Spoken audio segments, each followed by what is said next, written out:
Meus irmãos, a paz do Senhor Jesus, vamos dar continuidade aí, mais uma aula sobre o anticristo. Vamos falar outras verdades a respeito desse personagem. Então vamos dar aí continuidade, né? Nós já falamos 10, com mais de 10 verdades, agora vamos para a 21ª verdade, dando continuação à aula passada. Então, esse anticristo, ele também vai ter uma oposição, então haverá uma aliança contra ele. Então, se você ler Daniel, capítulo 11, então observe que o anticristo ele não vai dominar totalmente todas as nações. Haverá nações que vai realmente se opor a ele.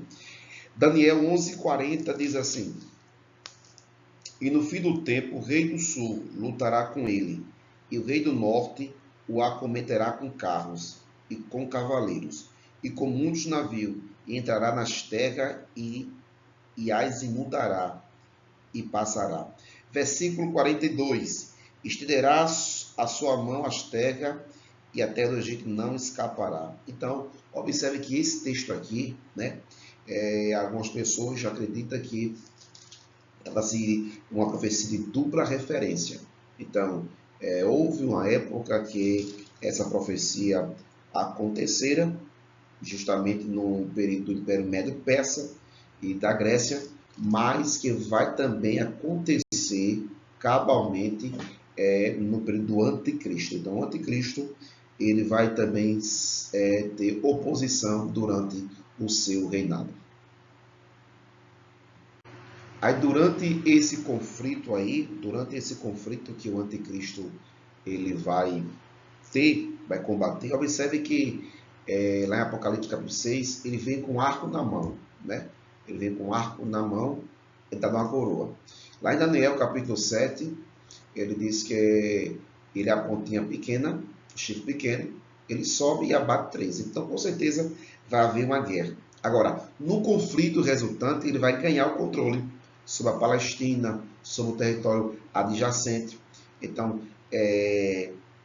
Daniel capítulo 11, versículo 45, diz assim: ó, E armarás tenda do seu palácio, entre o mar grande e o monte santo, e o glorioso, o monte santo e glorioso, mas virá o seu fim e não haverá quem o socorra. Então, o anticristo, aí, com certeza, ele vai ter um domínio por um espaço de tempo sobre a Palestina e alguns territórios adjacentes.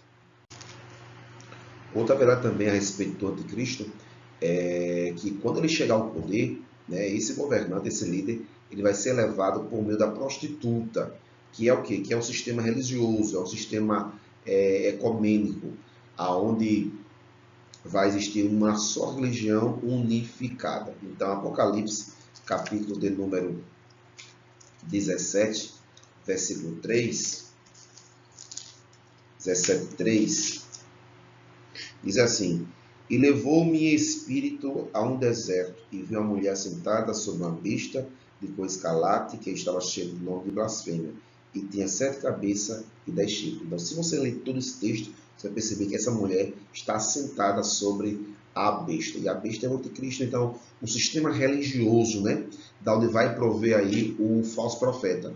Ele vai elevar o anticristo ao seu poder.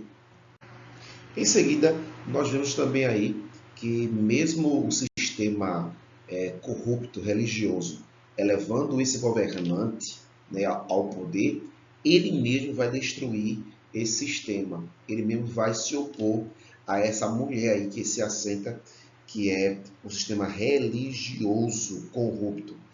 Apocalipse 17, versículo 6 diz o seguinte: E os 10 chifres que viste na besta são os que aborrecerão a prostituta, e porão desolada e nua, e comerão a sua carne, e a queimarão no fogo. Porque Deus tem posto em seu coração que cumpra o seu intento, e tenha uma mesma ideia, e que dê a besta o seu reino, até que cumpra as palavras de Deus. Então, o sistema religioso, com certeza, essa igreja ecumênica aí só vai servir aí de degraus para que o anticristo possa governar. Então ele vai destruir o sistema religioso, né, a igreja ecumênica, para que governe sem impedimento. Então, o anticristo, ele é o personagem sagaz. Ele vai trair aí, com certeza, ele vai punir aí esse sistema religioso. Agora, em seguida, nós temos agora aí que esse anticristo, esse governante, ele vai se tornar um adversário, né, especial do príncipe dos príncipes. Então, esse príncipe aí faz uma referência a Cristo, a Jesus. Então, Daniel, capítulo 8, versículo 25, a parte C, diz que se levantará contra o príncipe dos príncipes, mas sem mão será quebrado. Então, Paulo, quando escreve a Tessalonicenses, no capítulo 2, e versículo 4, observe que ele se levanta sobre tudo, se opõe, a qual se opõe e se levanta contra tudo que se chama Deus, ou se adora, de sorte que se assentará como Deus no templo de Deus, querendo parecer com Deus. Então, você pode ler aí outras referências. Agora eu vou ler Apocalipse 13 e 7. 13 e 7 diz assim: E foi-lhe permitido fazer guerra aos santos e vencê-lo, e deu-lhe poder sobre toda tribo, língua e nação. Então, mais uma vez aí uma oposição que o anticristo faz, não somente ao príncipe, mas também ali ao povo de Deus, ao povo santo de Deus. Nós temos agora aí uma outra verdade a respeito desse anticristo. Então, se nós observar todo o rei do anticristo, ele tem uma inspiração, né, do dragão, que vai dar inspiração, poder a esse personagem. Mas mesmo assim, ele vai se limitar, né, à metade da grande tribulação. Por quê? Porque vai descer sobre ele pragas. Então, observe que o anticristo faz um pacto com algumas nações, com o povo de Israel, mas vai quebrar esse pacto na metade da semana, 3 e meio, e a outra metade da semana, a Bíblia mostra juízo de Deus vindo sobre a terra, e um dos alvos é justamente o anticristo. Então, se você observar, eu queria ler aqui, Apocalipse 13, versículo 5, que nós já lemos já, e foi dado uma boca para prosperar em grandes coisas, e blasfêmia, e deu-lhe poder para continuar por 42 meses. Então, ele vai ser um pouco limitado na sua trajetória durante a grande tribulação, que vai limitar ele, é o próprio Deus que vai derramar juízo sobre ele. Meus irmãos, então nós vemos agora, nesse slide aí, que o anticristo, ele terá realmente o seu governo eliminado por juízo direto de Deus. À vista que esse juízo da parte de Deus, ele vai ter o seu cumprimento cabal quando Cristo vir em glória junto com a igreja para suplantar o anticristo. Paulo disse que ele vai ser suplantado pelo esplendor da presença de Jesus. Agora, eu queria ler aqui em Apocalipse, capítulo número 19, e versículo 19, que diz assim: E vi a besta e os reis da terra, e seus exércitos reunidos, para fazer guerra àquele que estava sentado sobre o cavalo, e ao seu exército. Então, na guerra do Armagedon, profeticamente, Zacarias disse que Israel vai perder 2/3 da sua população. Então, Cristo rasga o céu junto com a igreja, junto com seus anjos, vai suplantar o anticristo, vai suplantar o falso profeta, dar ordem para que amarre Satanás e vai livrar o povo de Israel. Então, observe que o anticristo vai guerrear contra aquele que está sentado, montado num cavalo, né, branco. Com certeza, nós sabemos que isso aqui representa a glória de Deus, representa a carruagem dos céus que Deus tem. Então, nós entendemos que, glória a Deus, o anticristo será suplantado pelo próprio Jesus. Alguns acreditam que a igreja vai entrar também nessa batalha, vai guerrear junto com seus anjos. Haja visto que quando a igreja for arrebatada lá no céu, já que não existe espaço e tempo, nós vamos ganhar habilidades, ganhar muitas estratégias, né? Mas, pela Bíblia, nós sabemos que o anticristo vai guerrear contra aquele que está sentado no cavalo e ao seu exército. E aqui pode fazer referência aos anjos, né? ou a igreja também, então nós não vem ao caso. Nós sabemos o importante é que Cristo vai suplantar o anticristo. Cristo vai suplantar esse governante. Agora, versículo 20. E a besta foi presa, e com ela o falso profeta, que diante dela fizera sinais que enganou os que receberam o sinal da besta, e adoraram a sua imagem. Estes dois foram lançados vivos na ardente lago de fogo e de enxofre. Então observe que o falso profeta, o anticristo, vai ser lançado vivo no lago de fogo. Então Cristo vai suplantar o anticristo, vai destronar aí esse governo do anticristo. Em algumas profecias, como é lá em Daniel, capítulo 2, aquela visão que teve Nabucodonosor, aquela pedra tirada sem mão que atinge ali os dedos da estátua, ali representa ali Cristo, que é a pedra vindo com a igreja e vai bater ali nos pés da estátua, que ali é o império do anticristo, nos pés, os 10 dedos, que são também os 10 chifres que Daniel fala no capítulo 7, né?